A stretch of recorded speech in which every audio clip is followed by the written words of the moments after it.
Welcome to the United Show. We're back again Thursdays, as you know.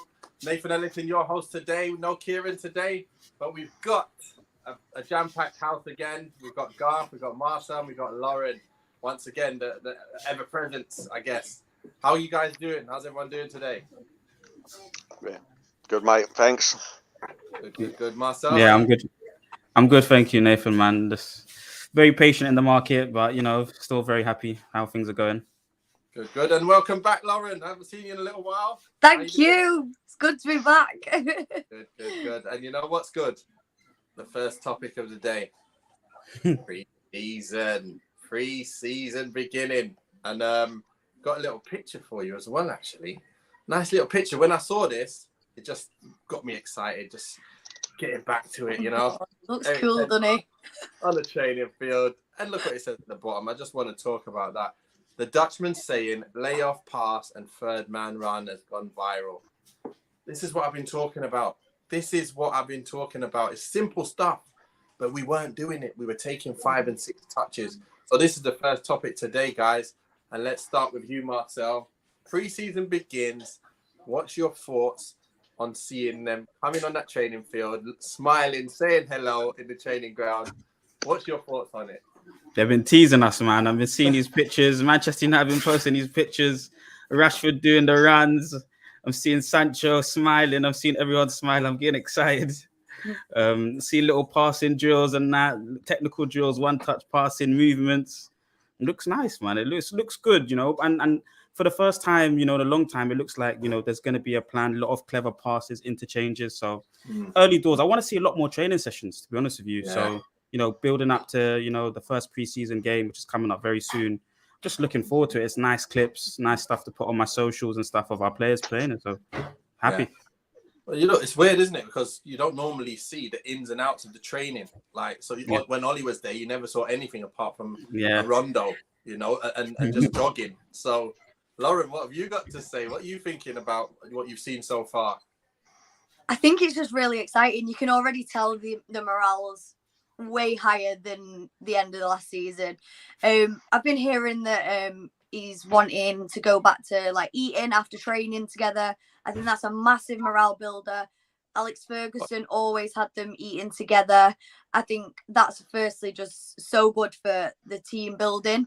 The play is looking quicker. I know it's only training. We don't know until it gets onto the pitch, but it's all just looking a little bit quicker, happier, more positive, and it is exciting. But I don't want to get too ahead of ourselves yet, but it is looking good. Okay. Well, you know what? That's a bit of a surprise that you said that they're eating again, like they stopped eating. I don't get that. Everywhere I went, everywhere I played, you ate after training and then went home. Because they're obviously the chef's there cooking for you after training.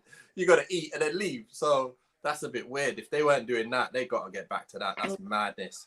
But Garth, you've been sitting there. You've been thinking, listening to what we're saying. Have you got anything to add to that? No, I won't lie. I'm happy as well. I think for me, what Lauren said, that's the biggest one for me. I didn't even know that they weren't eating together as a group after everything. That was exactly what you're saying, Nathan. Madness to me. That's just 101 in it. You know what I mean? This goes back to clearly Solskjaer was a little bit, and I love Solskjaer, but it was clearly a little bit lax in the letting the boys get away with that, what they wanted almost. It seems like, they wanted to go home, they could go home. So yeah, happy. The one for me, I hate to say it, Martial looked ecstatic to be back at Carrington, and that raised my hopes for him. It really did, because I thought he might come back sullen, but he definitely didn't. He really didn't. So. Yeah. And Wan-Bissaka looking like he's putting in the hours. What I've been saying for a couple of years now, he needs to be putting in these hours on the straight wing play as well. By the looks of that one video I saw, I'm guessing. So yeah, no, happy. I'm happy with it. What about yourself, Nate? You're happy with what you're seeing?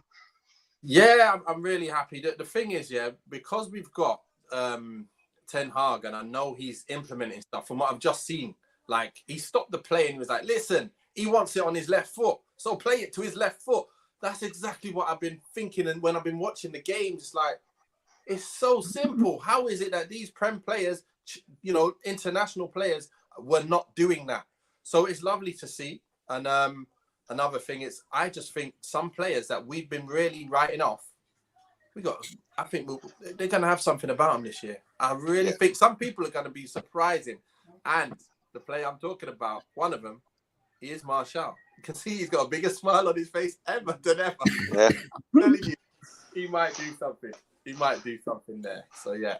But no, I was just thinking as well, like, how hard is it in the postseason to stay relatively fit to come in for pre-season? Do you lose it all? Like, you obviously got your base level, Nath, but what's it like? Do you really have to watch what you're eating, what you're doing in that postseason, so you don't come in 2 stone overweight? You know what I mean? Not able to run. Well, just to remind, so at the end of the season, you get tested on your fitness levels. So you do yo-yo test at the end of the season. When the season's over on a Saturday, you're coming in on the Monday, getting a yo-yo test, getting your fat test, getting pictures of your back, pictures of your front, to see what you look like. And if you come in like a slight bit higher, you're on like so when you come back in, normally it's like a Friday, your first day. And if you've come in and you're fit, because you get a pre-season workout to do, so you got to continue doing that and be able to pass a certain run on the Friday. If you do not pass that, you're in Saturday, Sunday, and everyone else is off. So it's not that. So yeah, it's something that I love to do was make sure I broke my last season's record. Always, I get 2 weeks off, and then I'm back at it straight away, straight on the running, straight on everything that they say to do. Just pushing myself to come back that day one where the coaches are coming back saying, "Listen, you've been working, haven't you? You've been working." And it's lovely because they know you put it in and you want to better yourself next year. So yeah, for me, I think that's the way I did it, you know, and hopefully many others did it as well. But I do know. I was going to say, on that note, was there ever like repeat offenders who turned up just a few pounds overweight for pre-season every pre-season? Was it? You don't have to name names if you don't want to. But if you do, obviously. I'm gonna name a name. At Ipswich, started pre-season, and Michael Chopra came in, massive, absolute baller, by the way. Yeah. Baller, 10 ability, finishing like a king. And man came back massive. He says, I said, "What's going on?" He goes, that's the first time I met him as well. He's like, "Well, this is what pre-season's for, to get fit." Okay. What all my hard work for what? For nothing then. Yeah. Even worse, did he get fit for the start of the season as well? Like, he didn't know. So what happened was, when you'd come in the morning, he'd have a black bag on, and he'd already been jogging with the coaches, because he's having to train to get the fat off. And he'd be every day training with a black bin bag on to lose weight. And then obviously after some games, because he was first choice at that time and he wasn't doing as well as he should do, everyone was like, it's a crime. It's a crime that you're that good, yet you've let yourself kind of go in terms of keeping yourself fit. So yeah, some players are like that, man. Some players don't have the kind of push and the drive to go and take themselves to the next level, to really be the best they can ever be. I'll give you one little thing. Paul Jules said to me, he says, you only got one career. So do not go McDonald's after training and eat and then just get bigger, because you're going to regret it at the end. You've only got a few years. So make sure you make the most of it. And that one word, that one sentence, remained with me for that whole time. I know I got a bit bigger towards the end of my career, but yeah. Last one on me about pre-season then. Have you ever come into a club with a new man, like start of the season, end of the season you left, there was one manager there, like Man United are doing this year, and then you've come in with a brand new manager there, brand new tactics on mind, brand new everything? Because that must be quite hard, surely, like if you've been preparing for something else. Yeah, it's happened a few times. At Watford, we had Malky Mackay came in after AD Boothroyd left. He was amazing. I loved Malky Mackay, to be fair. You guys remember him from Cardiff. Yeah. Moved on from there. But yeah, he just had the greatest. He didn't want to do anything without a football. He wanted to do everything. And he showed us like Barcelona playing. And he goes, "Look, we're not Barcelona, but we want to play this way. We need to play triangles. This is how I want to play." And we actually played some great football, to be fair. And what he did is he allowed the players to choose what they wanted. So he gave us like a framework, like loads of food on a list. Guys, what do you lot want for after food? Would you like to do post-match analysis after the game or on a Monday? So we all would vote. Basically, we all said what we wanted, and then he would do what the majority of people wanted. It was just great. I've never seen that before. He's always like the manager just decides what he wants. So that was something really, really good. But right, let's move on to the next thing. But thanks for them questions. Very, very good. Very, very good questions there. Just a little bit from the comments. We've got Harry Maguire will be a new man this year. We'll be discussing that in a minute. Good vibes about Martial. King Eric says, Conkers Van der Persie, sorry. What's happening with De Jong? That's coming up. So the next topic is Frankie De Jong completed. Is it completed though? Because I don't see him in the shirt.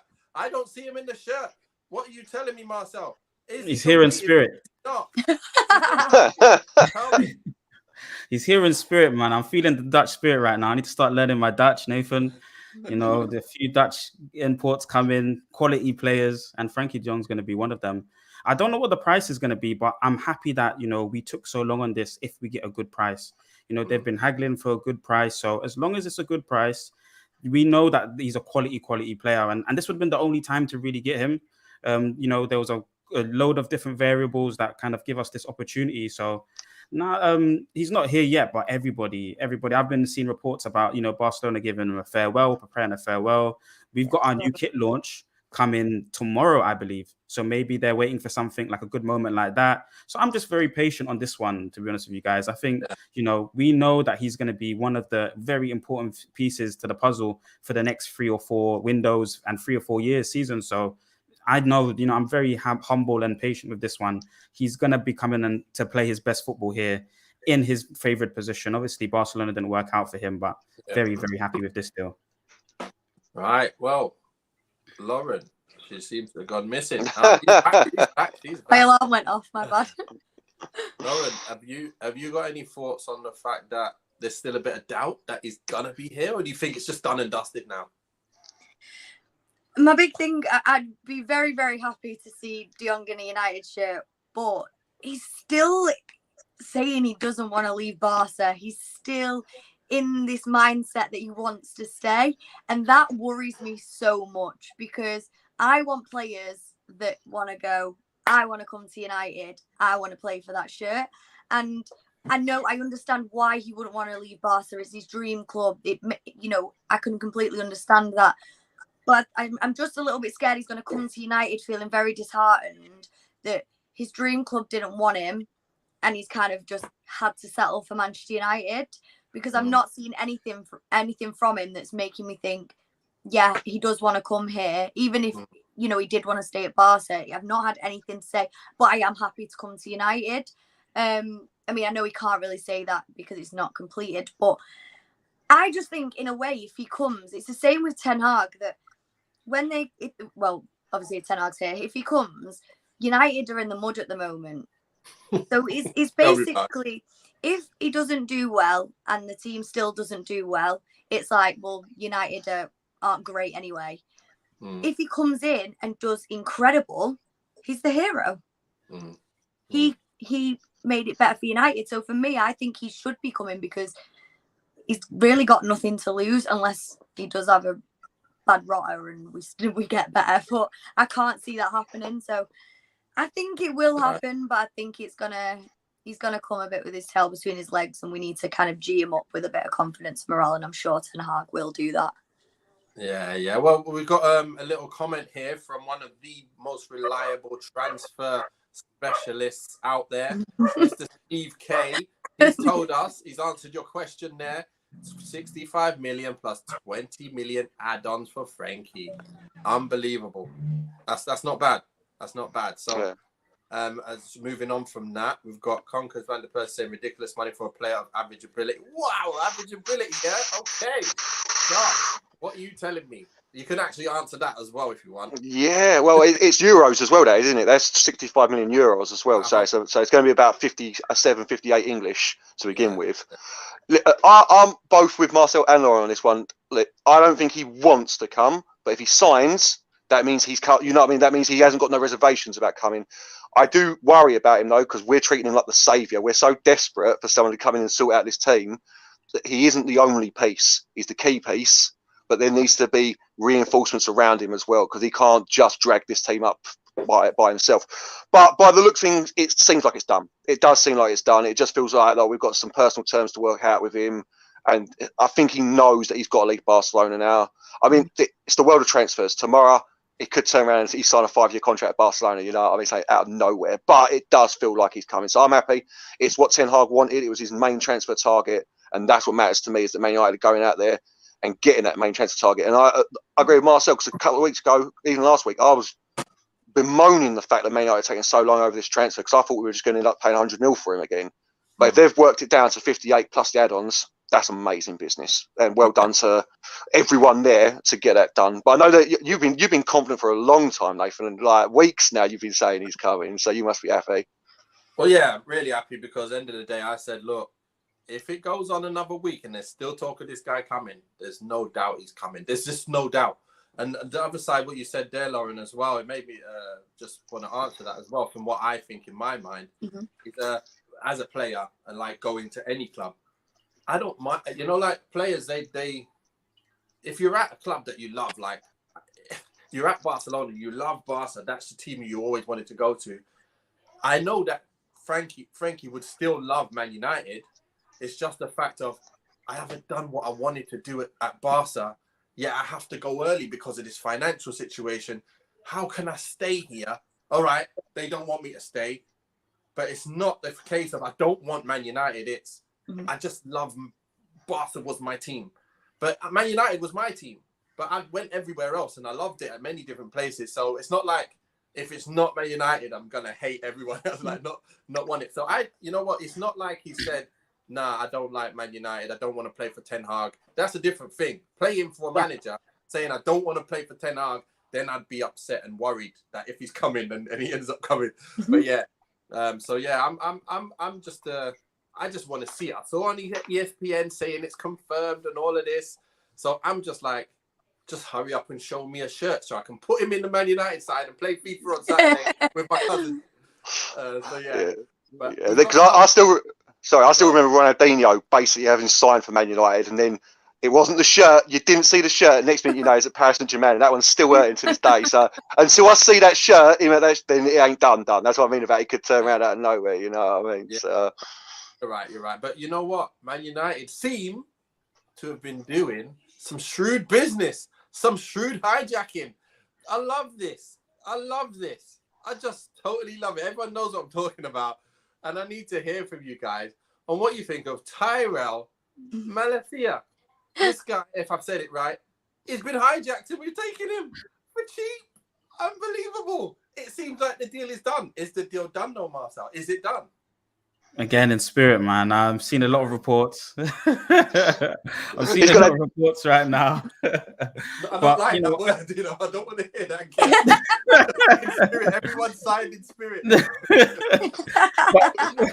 but you know, we skipped the Man United tax because of, you know, the fact that another club's gone in, and then we've seen, obviously, it's somebody that Ten Hag's wanted, and he's scouted at Ajax. He's seen him play against the likes of Antony, seen his ability, and he's liked what he's seen. So the fact that another club's gone in, imagine if we went in first, then, you know, they might have put an extra 10 million on top, an extra, you know. So we've skipped that kind of thing there. Very, very clever business, and we've got to trust this board now going forward, you know, with this kind of things. I would say, you know, every single manager, the first board, the Glazers are the first window, the Glazers are usually quite good with the manager, the first window. So you got to be careful there. But in terms of, you know, very clever business, cheap, astute, you know, the best managers, you know, when they first came into the league, like Klopp, like I was saying before, clever business, free agents, Hoffenheim, Celtic, smaller clubs. And he's doing the same here. Good player as well. Lauren, what do you think of this replacement or backup? Which one? I don't know what you're thinking to Luke Shaw. What are you saying? For me, I don't think we really needed this signing. There's other areas that we need to concentrate on a lot more, even right back, if we're talking full backs. But it's usually us that are getting hijacked. So for us to hijack, I'm liking this already. I'm feeling more confident here in transfers. Yeah, I know. I'm excited. For him. I'm not really sure because is Telles going? Is he gone? Is he going? I hope so. I'm just wondering, kind of how the ranking will be if we don't end up getting rid of Telles, because I think they've already confirmed that Luke Shaw is starting. Pretty much. Yeah, it's definitely staying. That's for sure. He'll probably start. Probably from what we're buying. Is he what? How old is he? 22. Young, 20, yeah. 22, 23. So I like that we're buying someone young. You know, give him the season, half a season to come in, and maybe that we're looking at getting rid of Luke Shaw in January, potentially. So I do think it's good, but is it necessarily exactly what we need right now? No. So we've got Conkers Van der Persie saying bye, Tellers and Williams. I don't know about Williams. He might be able to, be a backup. Good player, the Feyenoord kid. I know that Garth has been doing a little bit of research on this guy, as well as I have as well. So before I say anything, Garth, what have you got to say on this kid to just update everyone on what you think and what you've seen? Is he Roberto Carlos? No, he ain't Roberto Carlos, but everything I've seen about him, I have to agree with a lot of the kids on Twitter. He reminds me of Patrice Evra a lot. He really does. And I don't know if the clip's real or not, but there's a clip going around of Ten Hag playing Ajax against Feyenoord, and he's talking about this kid. He's calling him perfect, fantastic. I don't know if that's cut together or not. It doesn't seem like it is. Or whether someone's written fake English underneath his Dutch, if you know what I mean. But the captions. The captions. Yeah, I don't know. I need to get the old Dutch Facebook out. You know what I mean? And have a little gander at that. I like him a lot. I think he slots straight in as our number one left back. I really do. I think he supplants Luke Shaw immediately in this team. Yeah. Luke Shaw's a different option to him as well. So it'd be nice to have. Because for me, I said we needed both a left back and a right back. We needed a right back more, but I wanted a left back as well because Shaw and Tellers just they've failed to impress since they've been here. But Shaw's had a couple of good years, but Tellers failed to impress. Yeah. So I said we needed new fullbacks immediately, and I like him. I like him a lot. 22, young kid. Ten Hag wants him. That Dutch connection again, obviously, that he's bringing him in. So yeah, I can't for 15 mil. Is it 15 and plus 2 add-ons? Yeah, exactly what Marcel was saying, mate. Like that United tax gone out the window now, and that's some good business there, mate. So yeah, love it, man. Did Dan James go for that much money to Leeds? No. Didn't he go 25, for that 30? 25 mil? Yeah, nearly 30 mil. Yeah. That's some kind of the business that we're talking about. 15 mil is amazing. For me, I looked at him. I've obviously looked at the highlights and tried to put my kind of glasses on and figure out what kind of play we're getting. And what I can see is just pure energy, like the Robertson energy that we need. Like you need the up and down madness. He's like top in the league for getting up and down, up and down, up and down. So he's got the energy and he takes shots for fun. He's got a great left foot on him as well. He scored some pretty good goals. I would say if you're looking at Shaw versus him, obviously the type of player we want is Malacia. Defensively, maybe Shaw's got a bit more on him at the moment, but everything else, I think you can live with that. I think with the type of football we need and the type of players we need in this side, the legs to do what we want, it's shaping up to be a great addition to the side. And if you get the Frankie in there, it's gonna be amazing. Like I'm just thinking, and things are starting to just like go crazy in my mind now because of that extra pace and because of the extra guy who's gonna be like the Tielemans for Leicester. De Jong is going to be like the Tielemans for Leicester, like the Carrick was for us before, like Herrera was for us before as well, where he was that link that made a difference. You've got that extra little bit up there. So yeah, Malacia, I'm loving what I'm seeing. I'm loving what I'm hearing. Next up. Yeah, just off the top of my head as well, just think about the last time Luke Shaw was excellent was when Tellez first turned up and his position was under threat. So that might be another thing as well that it might because I think Luke Shaw's a baller, I really do. But his form is up and down. It's so bad. But yeah, maybe that can be a real kick up his backside. So hopefully. You know what? I am excited. But the thing is with Shaw, he needs to be pushed. Like he ain't gonna push himself. He's not the one. I just see it in him. He's not the guy who's gonna go 100 miles an hour pacing down the line. Only do that if someone's behind him, like you're saying. So to be fair, you want someone who's going to do that off their own back, and that's what Malacia can do. So, do we think he's in condition, guys? Sorry to cut you there, Nave, because I've seen a few pictures of him. He's got a bandage on his right knee. Luke Shaw, and I think he has to do something to screws with his knee, with his leg as well, with the break, new screws or something. I'm not sure, but I know he's got bandage in the picture. Didn't he? Yeah, he had the screws removed. Yeah.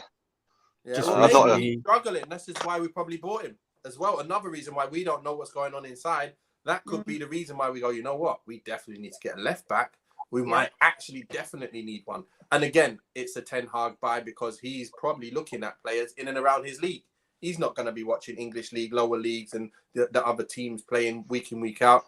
He's going to know about his country and the players in his country. So hopefully, you know, it's going to be great. What's this, Eric? King Eric saying, with Nathan's excitement and Marcel's positivity, we are winning the title. Okay.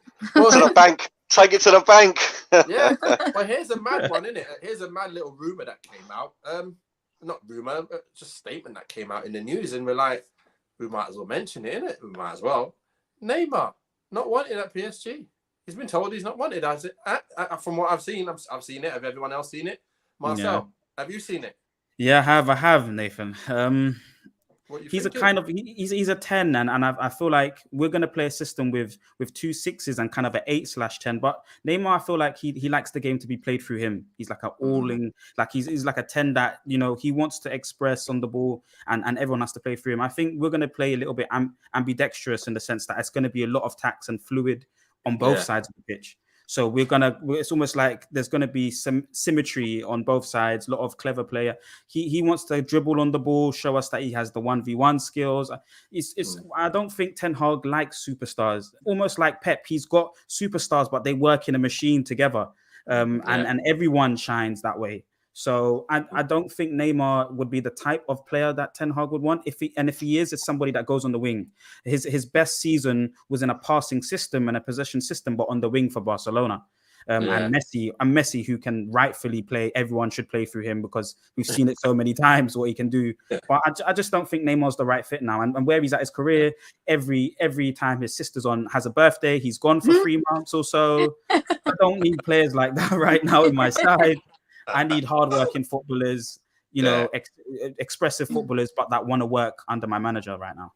Yeah.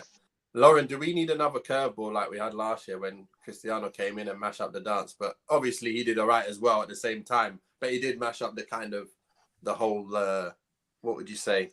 What Ollie was building. What he was trying to build certain thing. And then he thought, you know what, I can't say no to this guy. It seems a little bit like a Neymar situation where you think, could he go on the left and Sancho on the right? And would you put him in there and just say, right, let's do it? Or would you listen to what Marcel is saying as well and say, nah, forget him? I completely agree with Marcel. I don't want to see another superstar sign in for at least a year or two. We've had enough of them. And quite frankly, not many of them have done great things for us. I think he's too much of an ego in this very vulnerable side at the moment. We need to get rid of the ego, and we need to work as a machine. And I just don't think he is the right player. He's a brilliant player. I really, really do rate him. But I think for our system right now, trying to rebuild a whole club, bringing in a player like Neymar, who will want everything revolved around him. Yet we've got Ronaldo, who does like a lot of things revolved around him as well. It's too many egos. It just wouldn't work, and it'd become, I think, even worse than last year if we got him in terms of individuals on the pitch instead of a team. Yeah. Garth, got anything to add to that? Yeah, I mean, I'll caveat with, for me, Conkers Van der Persie has got a high bar for what is a good footballer. He ain't rated De Jong or Neymar. So I'm going to caveat this with, for me, Neymar is one of the best footballers of that generation. He is amazing, and I think he would rip up. Firstly, we'd never have Ronaldo and Neymar. We'd have to sell Ronaldo to get Neymar. We ain't got the money to. I'm sure both of them on like 600 grand a week. We ain't getting away with that. You know what I mean? In a different time, in a different place, I'd love to see him wear the red of Manchester United at Old Trafford. But exactly what Marcel and Lauren are saying, it's just, no, we've been through it. We've been down this road before. I know where it ends, and I don't want to see it at the moment. I want hard workers. I want people who can work in Ten Hag's system. Exactly the ego on him. Nah. And again, we'll get to the team in a bit, but we've got players that can play on the wings at the moment, which will fit better into Ten Hag's system than Neymar. But as a caveat, he's an amazing baller. His stats are ridiculous stats. So. He is a top player, but he would kill our. Well, is it be a step back in the wrong direction? I see that. To be fair, it's just like we're looking to go down this teamwork. You know, the team's bigger than a player. We got to go down that route. We cannot bring in another, marquee player and think it's going to make a difference. And again, how many years we're going to have with him if we did have him anyway? So. To be fair, another good player who I would have loved to have seen years ago but not now. It's too late. Just to add, I've actually seen Ronaldo chase back at Old Trafford against Chelsea and chase Reece James. I just don't see Neymar doing that. I just don't see Neymar doing that. So I don't know. No way. Yeah, he hasn't got that side of him. It's just not a fit for us. I don't know where it would go, to be fair, but it's not United. So anyway, on to the next. Let's take this one off. We've got a certain someone, because when we were talking last week about Erik ten Hag going to raid his own club, and we haven't even talked about any player that's at his club yet that's come to us. So really, I was sitting there thinking, wait a minute, we're getting 2 players. We ain't even got an Ajax player yet. We're talking about Ajax United FC. So let's get on to the Ajax players who are actually being linked. And one of them is Lisandro Martinez. Is he a must-buy? Is this guy a must-buy for us? Because we know we got that hole in CDM. We know we got a hole in DCM. Wait a minute. CB. Sorry. Sent them back as well.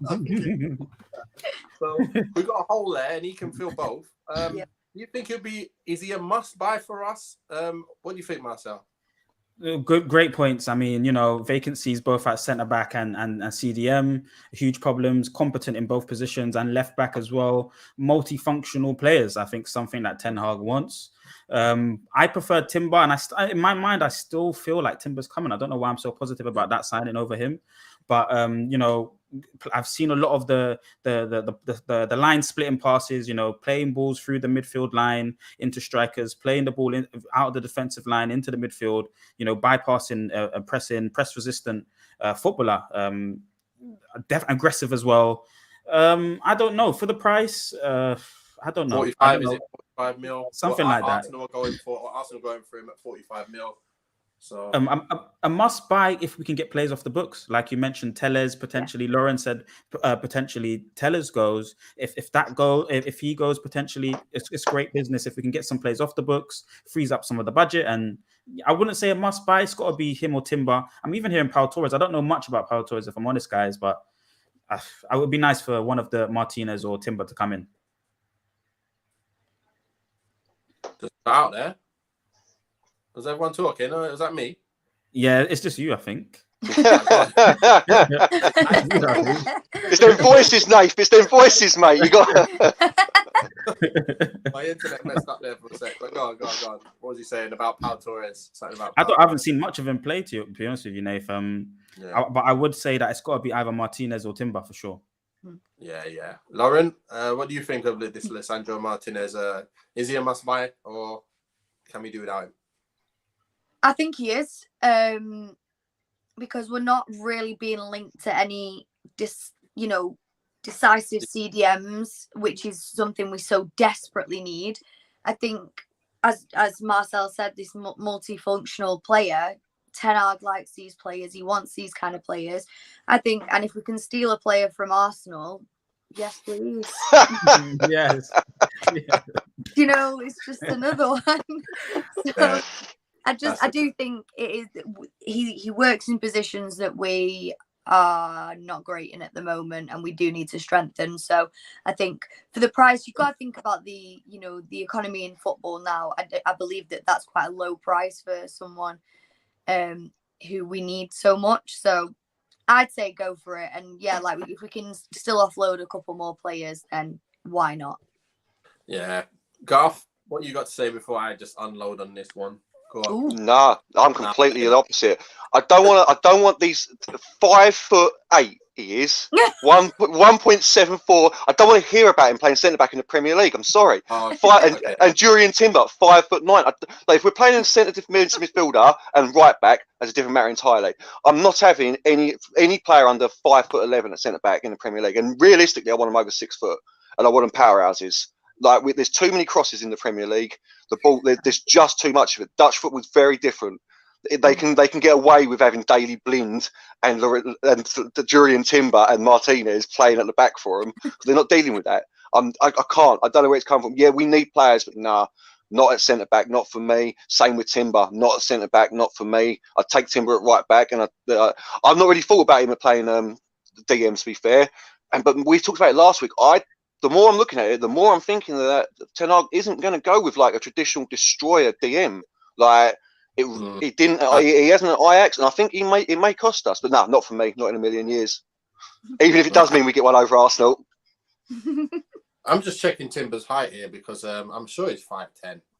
I'm sure he's a bit taller than what you're saying. 5'9", 5'9", 5'10", whatever. If he ain't over 5'11", 1.79 meters. No, he is, he's 179. He's taller than White 5'10". I'm 178 and I'm 5'10". So he's 5'11".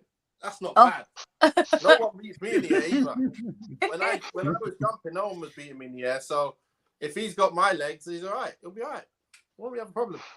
Yeah, they do. He's 5'10". He's 5'10". It's 1.79 meters. It's just 5'10". Well, 5'10". 5'10". It's saying it here, Mitch. 5'10.4". 5'10.4" is his height, and I'm not having it. I don't want it. It's the Premier League, man. I can't have under 6 foot. I was being generous saying 5'11" because of John Terry. John Terry was the only one that's ever done it. I can't have him under 6 foot. And I know it's old school, man, but no. I think he'll do all right, to be fair, if he comes in. I'd play anyone instead of Maguire. Totally agree. That's what, we'll talk about that later anyway. But, yeah. My thoughts is, I did have two thoughts, because obviously when I asked that question last week about Barcelona's best side, they had Iniesta, Busquets and Xavi. There's no madman smashing everyone and winning the ball. They just kept the ball. Like, they just never lost it. So is he going to do that this year? And if he does, then we can't be playing with the centre-backs that you just mentioned there, Albert, is it? We can't play with Maguire if you're going to play those three in the middle. You've got to have two people who are competent at the back of being able to stop one-on-ones on their own. Like, you just can't have someone who needs helping.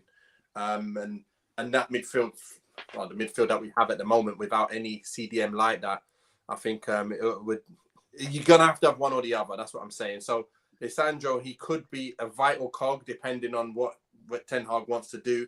And I'm hoping he chooses one or the other and he doesn't go down the route what Oli and everyone else has done, where they played Matic, Mata and Maguire in the same side. And you're sitting there going, what are you doing? You never play players under 40 pace. 3 players in the one team under 40 pace. Doesn't make sense. So... I'm always talking about FIFA numbers. Sorry, guys. But which way, I ask all three of you, which way would you prefer it? To have the three, like we sign 2 quality centre-backs and play 3 quality midfielders, or get the more destroyer-style DM in there and play with the defenders we've got? Because it is the Premier League again. That's what I come back to, you know what I mean? Yeah, it's the Premier League. To be fair, with what we've got, I'd rather we just had the defence now at the way it is and get De Jong in, and then we've got our midfield anyway. So I'd rather just have players who can defend. And then that reflects a bit what we're talking about later, but we'll talk about it. Because it's really good to see you guys. It's interesting to see you guys' team. So we're going to talk about that later anyway. So this is what the other question was: is Timber a possibility still? And the question, I'm going to answer this quickly because I listened to our old manager, who's the Holland manager. He said, obviously, if what about him coming to England? And I think a lot of people kind of misread what he was saying. He was saying he wouldn't be smart if he was coming to England and he was not starting. He goes, in the end, right at the end of it, he said he has to play. So it's not if you come Man United, you're not playing. I'm not going. No, it's Ten Hag, listen, if you want me to come, I'm playing. If I'm not playing, I'm not coming. Simple as that. Don't tell me Maguire's going to be ahead of me. If he is, I'm staying here. So I want to be in the World Cup squad. That's what I want. So it's up to Ten Hag. If he wants to bring in this player and actually bring him in to make the side better, great. If not, then we're going to have to find someone else. Maybe this Lisandro or someone else. But yeah, we've got anyone else want to add to that, Marcel? Yeah, just to that, because he said that, but he plays Nathan Ake, and Nathan Ake never gets a game. Yeah. So is that what you go, Marcel? Yeah, he never gets a game. So it was just spite. It was. I thought the same as you to begin with, Nathan. I thought like that's great from a manager coming out, letting his player know, listen, you're only going to be my faults if you get in first team football. And then I saw it on Twitter, someone say, yeah, but he picks Nathan Ake. Nathan Ake's played 24 games in the last 3 years, and it's like, yeah, no, you're right. You're entirely right. So it comes back to now he was just trying to turn him off Man United, I think, in the end. So. Hey, okay. Anyone want to add to that, Marcel, Lauren? Anyone? No. We're past that already. We kind of went over it. That's fine. We've got another person. I actually like this person. And I'm just gonna, before I mention it, I want you to start guessing who it is in your mind. I liked him when he was here, and he might be coming back. Yeah, this earlier. okay. I heard it earlier. Romero. I saw him at Waitrose as well the other day. I was like, hey, Romero, what's happening? Hey, I love you, man. I love you. Good player, man. Good player. Don't worry, you're not playing. He's still good. So anyway, Marcel, what you got to say about Romero? Did you like him when he was here? What did you think of him? Did you want him out? Do you want him back? What's the situation with you? One of the few players that are there that's won trophies at our club within the very barren spell. It would be nice to have him back. De Gea needs competition. I think I'm definitely a De Gea out, but if he's staying with Ten Hag, I have to believe in him and support him for next season, and he needs to be pushed. I'm seeing part of the teasing that's going on right now that they're showing us. He was in the training session doing some of the ball work. Apparently, I see a couple clips of him. I think Tom Heaton as well. They're involved. Was he they're at the involved. training ground already? Yeah. Training. Yeah. De Gea's been training. And he's been in the. I think he's been doing some of the ball work. No, De Gea's been training. De Gea's been training. Yeah. Not Romero. Not Romero's Romero. not. Yeah. Oh, not Romero. Sorry. Yeah. Because he's on the free, innit? He can go and train anyway. He can play. Yeah, that's true. But I'm saying in terms of the goalkeepers, they're going to be part of the ball work. So when he comes in and joins in, he'll be doing some of the ball work as well. I'm looking forward to it. To be honest with you. Yeah. If he comes on, it's another sign. Yeah. Lauren, what you got to say? You sounded like you like him. You liked him as well. Bring him back on a free. Are you joking? Like, we should never have got rid of him in the first place. I used to always say as well, he could have got into quite a few Premier League sides as number one. Yeah. He's so good. I don't know why we ever got rid of him. We treated him quite badly, so I'm quite surprised he would be happy to come back. But I suppose it's a bit of like, I've got nowhere, so please take me back. But my God, I'd take him in a heartbeat. I think we'd be stupid not to. When we're looking at Watford's reserve keeper, or we can have Romero on a free. It's a no-brainer. Romero. Wasn't everyone saying like he was like the world's best second keeper at one point? Yeah. Remember when he was playing all the Europa League and he's playing every game, just clean sheet. Garth, what are you saying? Yeah, I mean, all day. Exactly what. Why take with it David Bachman when you can get Romero on a free? Now listen, he's no Raymond van der Haar, who is the greatest second goalkeeper of all time. Period. Yeah. Period. And we've always had great second goalkeepers, even when like things you don't think like Gary Walsh, Kevin Pilkington. They weren't fantastic, but they were quality backup. Valdez, you know what I mean? Like we've always, but yeah, he is, and he will push De Gea for like Tom Heaton's great as the backup choice if De Gea gets injured, but he ain't going to push De Gea for a first team spot. You know what I mean? And I just see someone coming with that. Yeah, Romero is better than Henderson in my opinion. All day long, Romero is better than Henderson. For me, 100%. Yeah, on a free all day. Can't see any problem with it. You know what I mean? And thankfully, he wants to come back because seeing how we treated him, new manager it must be. I'm hoping that's what it is. The 10-hour pull. So I remember. It's funny because I remember when I was watching Schmeichel back in the day and Van der Haar was the second keeper.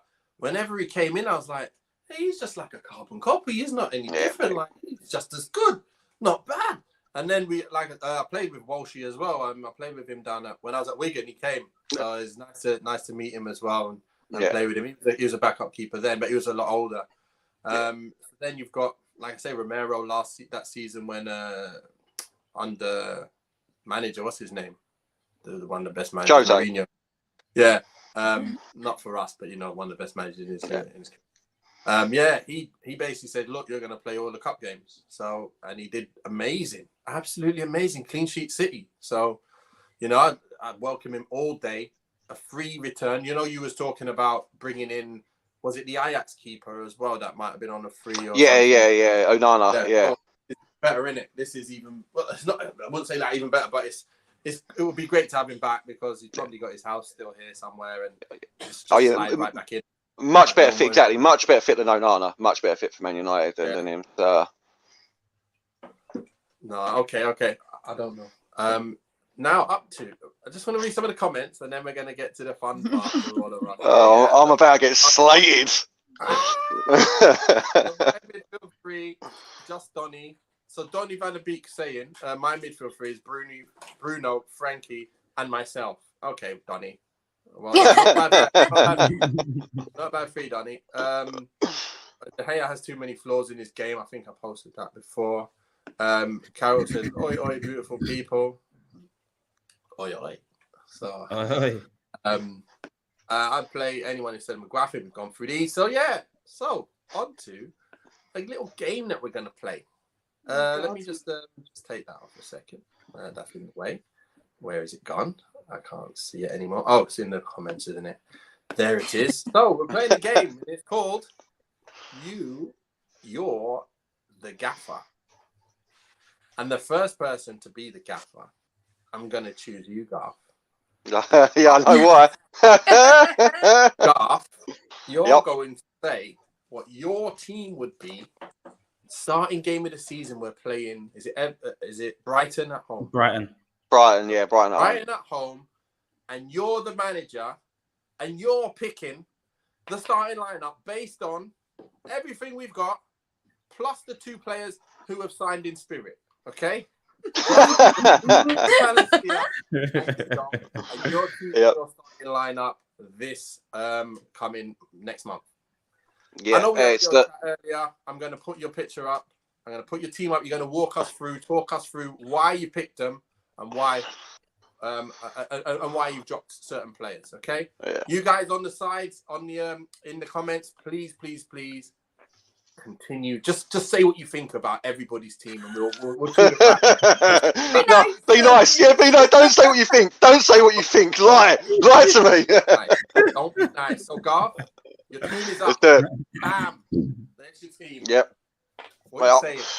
Yeah, it's the 4-2-3-1 that we've been playing. I'm going to Hare and goal because we haven't got anything else. Obviously, what we're looking at, I'm putting Malacia straight in at left back, Varane centre back. I'm sticking with Maguire, and it comes down to the fact, as much as I've slated this man all season, I don't trust Baye. 103 games missed through injury since we signed him, and that's just missed through injury. You cannot build a team around Baye. As much as I think he's a better defender, I can't have him. I can't have that. And I think Maguire's better than Lindelof in this system. I'm going Wan-Bissaka at the right back because I think Malacia opens up a return for Wan-Bissaka coming in at that right, because the way I've seen Ajax play is they have one fullback bomb up and then the 3 other defenders sort of shuffle across. So I can see Wan-Bissaka filling that in beautifully. De Jong goes straight in, obviously, with Bruno in the attacking midfield position. It was a struggle for me to pick the next centre midfielder. I had McTominay in there at one point, but I've gone with Fred for the energy, just because that's the closest we've got to and he isn't an Alvarez, but it's the closest we've got to an Alvarez. And then for me, I don't know about everyone else, but the front 3 sorts itself out. Rashford left, Ronaldo centre, Sancho right. So, yeah, and that's going to win the league next year. Yeah. Okay. So we've got some comments on that. We've got some comments. So I'm going to quickly go for the comments. We're not going to say anything. We're going to reserve our talking to the end. We're going to talk about each team ourselves. So you've got here the lot instead of Aaron Wan-Bissaka, and you've got Sir Alex Carrington-Keno saying, wow, you got everyone there. Fred, I agree. And then he's got De Gea in there. So that's what he's got. You know, you got some points there, Garth. I'm not going to talk about it yet because Lauren, you are next. Let me get you up first, though. Lauren, you're starting 11. You picked your team. You're sticking with it, and you're. Yeah, I am. We've all got. I'll tell you now. We've all got some surprises. All of us. Every single one of us have got some surprises. And Lauren, take it away. Mine's full of them. I want to talk about the elephant in the room of having Williams on the right. I just don't have any faith of Wan-Bissaka or Dalot. I know that Wan-Bissaka has been doing extra training, but I really, really have no faith. And Williams can play on that right, so give the lad a go. He wants to play for United. He wants to prove his first team, so I think why not? I believe that Lindelof and Varane play better next to each other than Maguire and Varane. I'd happily sell Maguire in a heartbeat, but we know that's not going to happen. De Jong and Van der Beek, they've played together before. I think they'll work well together, obviously with Bruno in there as well. But I want to give Garnacho a go. When I was at the final of the FA Cup, the under-18s, I was so impressed with him. The lad has got 3 weeks left of his holidays, but he's come back to training. He's proven he wants to do this. He wants to work hard. And I think just give him a go because I'm sorry, Garth, there's no way in hell, no way on earth I would want to see Rashford in this team. So unless he can come on after half time and show that he's got a better attitude and a better skill set than he did last season, I don't want to see him near the pitch. So I just think give Garnacho a go. He's young, he's exciting, and let's just see what he can do. And he'd be linking up with De Jong or Don even. And yeah, I just think for me, that's what I would like to see. A bit of more a difference and excitement. It's not bad. It's not bad, to be fair. Everyone's got their little thoughts about what's going on. It's nice. It's nice to see little variations here and there between us four. Martial instead of Rashford. You know what? I forgot about Martial, to be honest. Yeah, that's it. Donny instead of Fred. You've got there as well. I could see your thinking behind it. I can see everyone's thinking behind each thing as well. Because I was so torn between certain things as well. It's just your choice of what you're starting with. Not that you're going to continue through the season with it. Yeah. It's just what you're looking to start with based on what the players have shown you and what you're thinking right this second. Right, so let's move on to Marcel's team. Marcel, what you got for me? Marcel, take a look at your side. Here's your team. David De Gea in goal. You know, I was really thinking about putting Tom Heaton in, guys. I can't lie. You know, better command of his box. You know, I can just give the reference point of the Champions League game, the 20 minutes then he comes on for against young boys. But you know, you gotta give David De Gea his last season or two. Varane and Lindelof, same like Lauren. Really like that partnership. You know, excellent partnership between the two. I think I want to start Malacia. It's Ten Hag signing one of two anyway in the side. Really struck between Aaron Wan-Bissaka and Dalot. I think in terms of a season, a defensive team, when we're playing a better team than ours, we might want Wan-Bissaka there. I think defensively very strong, but Dalot in terms of that forward passing is a lot better. Donny van de Beek for me would be my DM. And I just want to go on to the question that Garth had asked about, you know, a traditional destroyer and if Ten Hag will be able to, you know, get through the season with that. I think, you know, as seasons go on, he will learn, you know, that maybe he has to go with one. I think Klopp went with one and Fabinho, you know, Rodri, Fernandinho for Pep. So I think the best managers, they do learn after a while. They needed a destroyer in there. Same with Tuchel as well and Kante.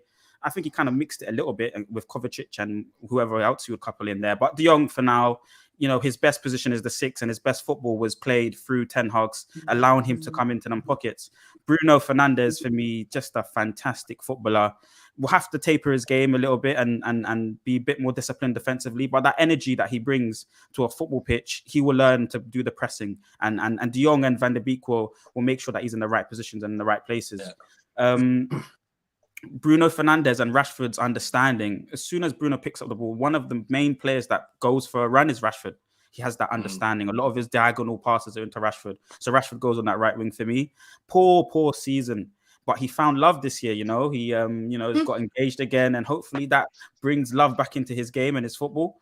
And I like to see him play his best football for us. So Ronaldo, you can only really pick Ronaldo. One, again, like Lauren was saying about egos and like we were all saying about egos, one of those players that is going to be the man and should most probably be the captain next season, will take responsibility and will score goals once we create opportunities for him.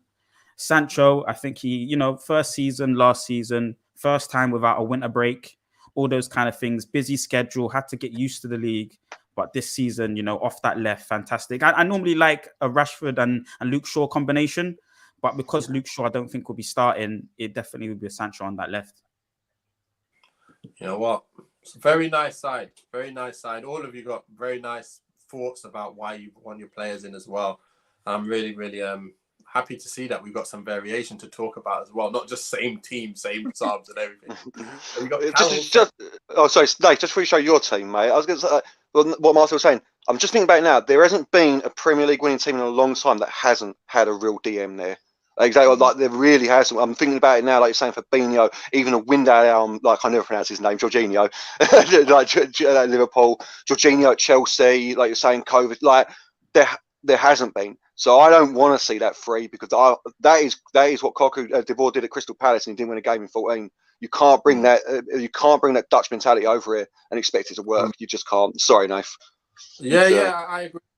If you're playing the defenses, you're not playing. So you're right. But I'll talk about that in a second.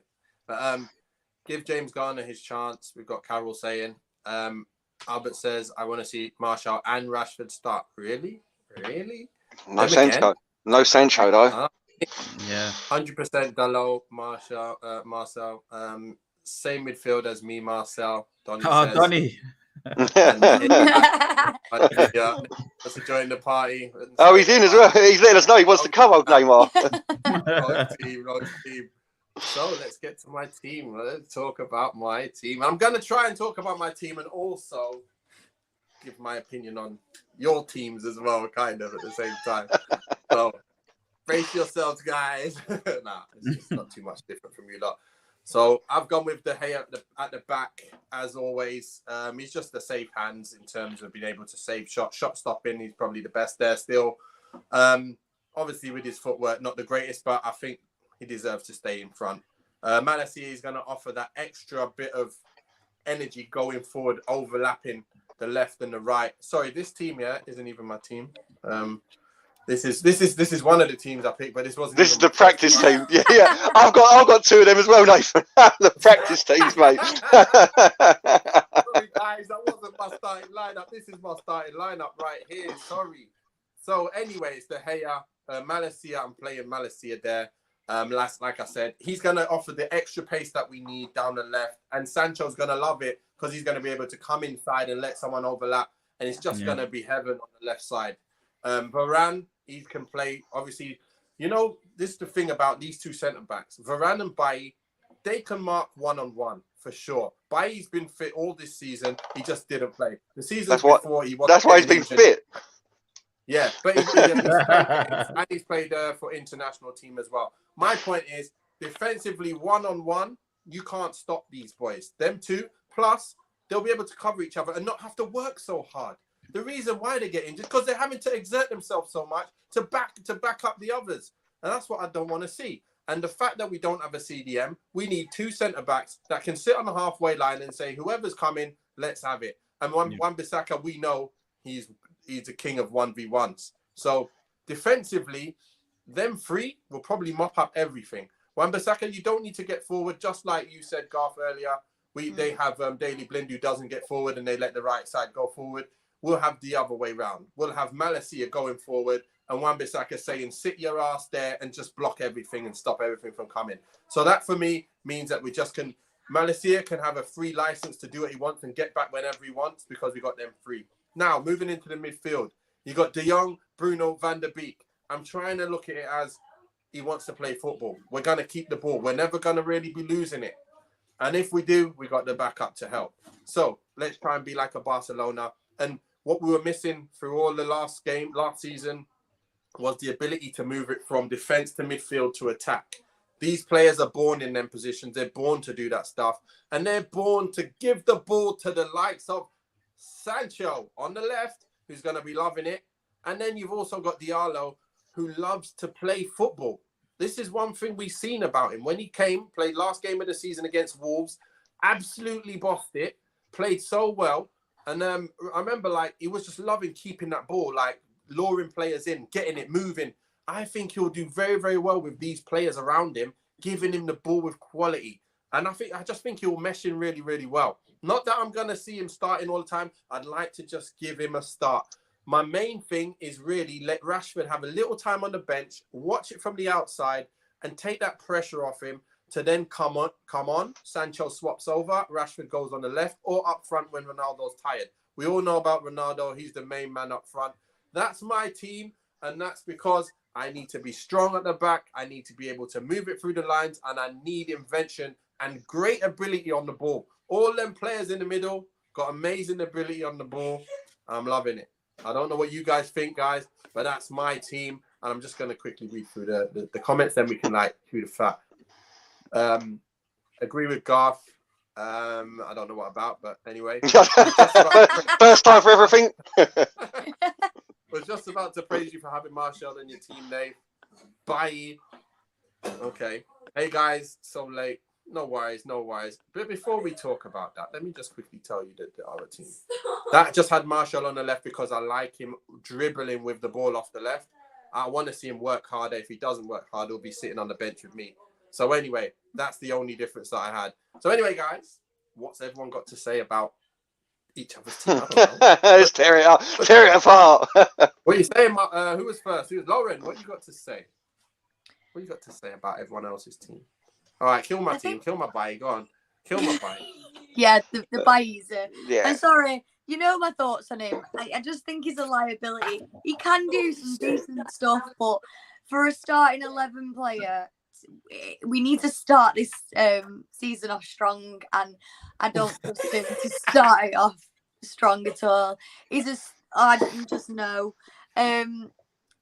Martial, I mean, he wasn't in anyone's, was he, Martial? No, it wasn't. No, I won't lie though. The first one. Yeah, I won't lie. I was struggling between Rashford and Martial because one of them's got to play there, and I was going to give one of them the chance to redeem himself. So it was a 50-50 for me, which one was going in it. Yeah. It really was. I think I already gave my opinion on the whole Rashford. Clean slate, though. Clean slate. That's what Ten Hag said. Everyone's got a clean slate. You've got to forget about last year now. Yeah, I did say that. Everyone's got a clean slate. So. Is anybody changing any player in their side based on what everyone has said? Yeah. No, I'm changing now because I bottled putting Dalot in my team. I bottled it, and because I thought everyone should be like, "What are you talking about? You can't have him in there," and you went and done it. So yeah, I'll take Rashford out now, move Sancho to the left, and I'll have Dalot starting on the right all day. Yeah, all day because I think he deserves his chance now. 37 mil. We've either got to put up or shut up with him now. So. But yeah, that's the only one I'm changing. Otherwise, it's perfect team. Otherwise. Well, I'll tell you now. I did think about Varane going in with Lindelof. I actually thought about Tuanzebe as well, but I just thought I don't know whether I just didn't know. I just didn't know what to think. But I would try them two players before anyone else because I don't think Lindelof has enough. He has good ability on the ball. But defensively, like I say, you come up against anyone decent, I find it'll be a bit easier to beat and against. Again, it's pros and cons because he's so good on the ball compared to the others, whereas the others are better defensively one-on-one, but not as good on the ball. So that's what you kind of have to fight between the two. And Lindelof for CDM, been saying it forever. I don't know find it through the lines. It's the only thing that I'm thinking. If he can deep CDM, find players through the lines. And actually lure people in and then pop it. That's the magical part about a central defensive midfielder. Luring people in, popping it, and getting around them at the right times. As you can see, it's not so easy. McTominay and Fred can't do it. So and nor can Pogba. So yeah, it is a struggle. Martel, any players you'd like to move? Any substitutions that you'd like to make? No. I believe Rashford has to play through this form. So I would want to trust him, show faith in him. Wan-Bissaka is in there, but for me, just Dalot, I think he's a bit more balanced. I don't even like his defensive game, to be honest with you. So we need an upgrade there. I'm surprised we went in the market for a fullback on the left. Nobody really. I like Varane and Lindelof partnership. Sancho is going to have a better season this season. You have to kind of pick Ronaldo up front. It's that midfield again. We was talking about the stress. Really good point, but combinations. Bruno likes to work hard. Van der Beek and De Jong know the system. Kind of picks itself a little bit for me. Yeah. But Marcel, does the system that Ten Hag is going to play mean so you're not relying on Wan-Bissaka to run down the flank at all? Does that change your opinion at all about having him at the right back? If it's just defensive minded, because he is far superior to Dalot as a defensive player, would that change your opinion at all? Yeah. So if it was a thing where the fullback is allowed to go up high and then we kind of replace him by coming in as a free and maybe De Jong comes in deep and picks the ball a lot of the time, then it's perfect. I think, we can trust Wan-Bissaka to do defensive side. He's got the recovery pace. But if we're going both fullbacks high or asking the fullbacks to come inside and play passes and be extra, overloads in the midfield area while De Jong comes deep and he's got two options close to him in the inside fullbacks, then I can't trust him with the ball. I can't trust him with his first touch. Any tenacious forwards coming in, we can't get out the defensive line. I need the low, and the low can play off both feet. So even if it's passed into the left foot, then he can. I know he's a bit more confident to play off the left. So yeah. Just remember what defense we had against Brighton. Yeah. I just want you to remember like how easy they just got past our fullbacks, got past our centre backs for fun. Like we were nothing, and that's what just in my mind. I just don't want to see us being able to get got at so easily. Like Delo gets got at too easy. I like him. I like it. He's like flattering to deceive. It's like, yeah, you do look like you're okay on the board. You do look like you can cross it, but you haven't really crossed it. You do look like you can defend, but you never really get close enough and stop a ball going in. And it's just like with Crystal Palace away last game of the season, mate. I'm just looking at our defense. Villarreal Champions League. Oof. Oh, we got smashed. Absolutely smashed. And even let's not live through this again, lads. Let's not live through this again. You know. I was all positive. I will say, Nathan, if I could trust Baye on his injury record, and I have to come back to this, man. 6 years, 103 games he's missed through injury, and that's not coming back from injury and fitness. If I could trust him to stay fit, he would be the perfect partner for Varane in that team. But you just can't trust the man. You can't. Not any, like. If you get injured, you take him off and you put on a player. What's wrong with that? But you got to build that. You got to build that partnership, and you got to build that defense centre back partnership, man. Yeah, and you can't trust him. He's like that is a lot of time on the physio's table, man. That is a lot of time. But if you could trust him, he got injured for a very long time as well, but we still play. Yeah. I was surprised you didn't put Anthony on the right wing. To be honest with you, mate, I was waiting for that to come. So just see him standing down there from Ajax. Yeah, just sneak him into the team. You know. What do you think about Ahmad? Ahmad being out wide. Why choose Ahmad? I mean, that means you leave out Anthony Martial, a season Premier League. You know, many seasons for the club. Rashford, you leave out with that decision. No one spoke about Alanga either. Yeah. Oh my. Yeah. That's a good point, Laura. No Alanga. Alanga's a squad player, mate. Alanga's a good squad player. That's a rotation. Come on off the bench for me, anyway. Sorry, yeah, for me that is. Yeah. To be fair, wait a minute. Wait. I'll answer that in a second. I feel we still need two DMs or two DMs in it.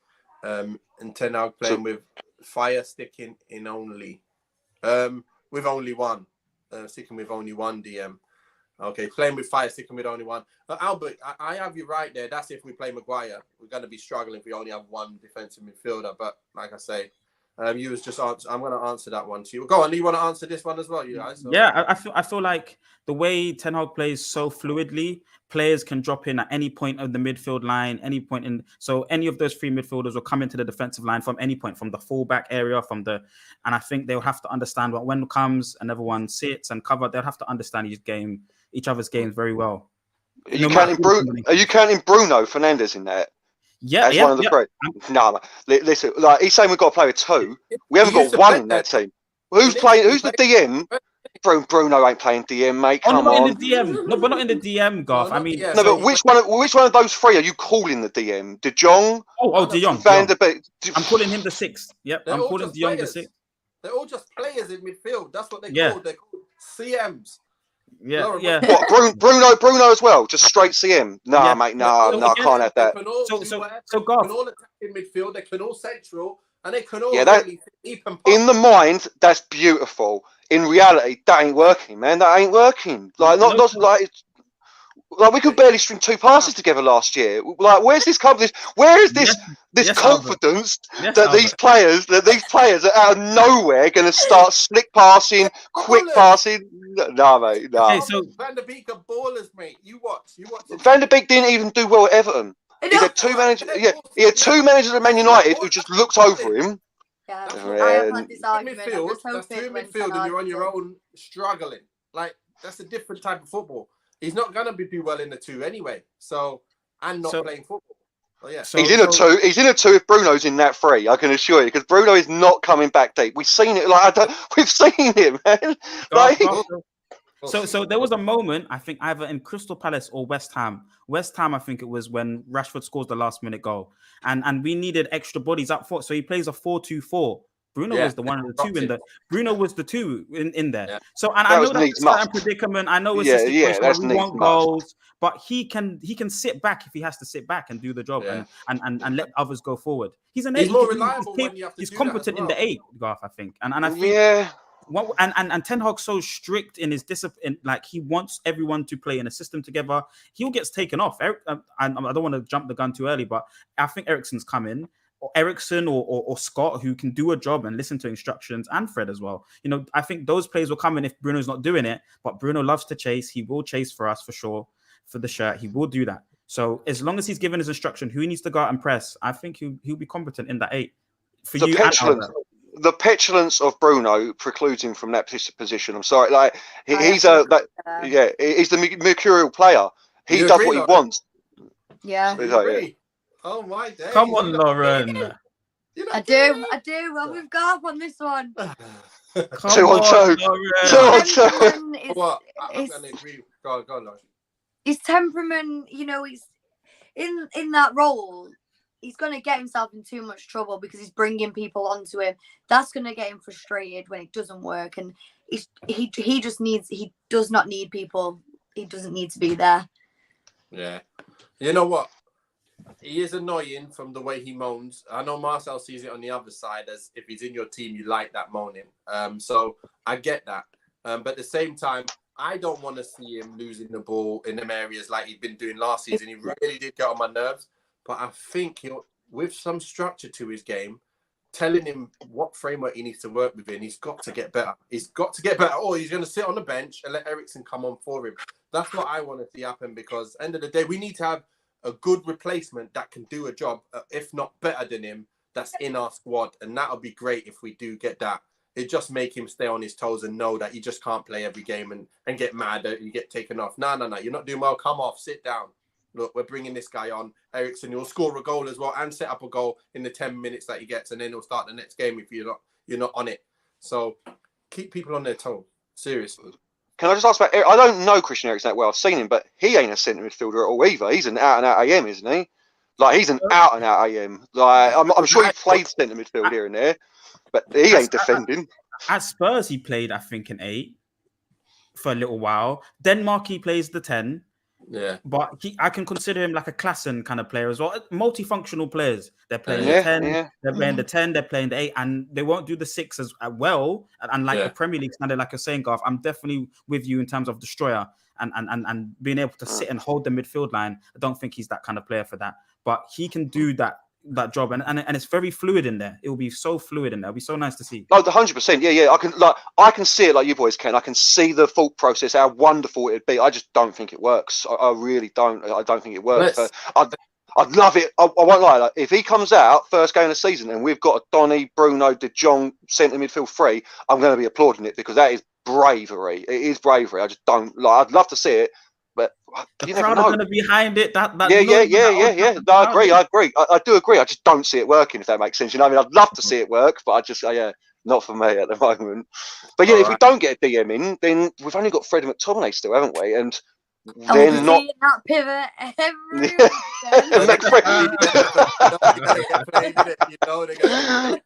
McFred and Maguire still week in, week out. Come on, let's go. Every manager's done it. Every manager's done it, guys. Yeah. No, it's a fair point. My one worry about this season is if we play Maguire, we're going to end up playing Fred and McTominay, because you can't play without them two if he's playing. And it's going to be a nightmare if Ten Hag is forced to play that and he doesn't see it and go, I'm not playing that again. We just got battered. I'm changing this. And if he's not allowed to change it, I'm going to be feeling like, I don't know what I'm going to be feeling like. I'll sell my season ticket out. Exactly. Yeah, I'll be done. Yeah, I'll be done as well. Yeah, even you, Marcel, Mr. Positivity, you can't go on with that, surely. You can't. I'm still going to go to the ground and watch them, man. Every time I go to the ground, I feel like we're going to win the game.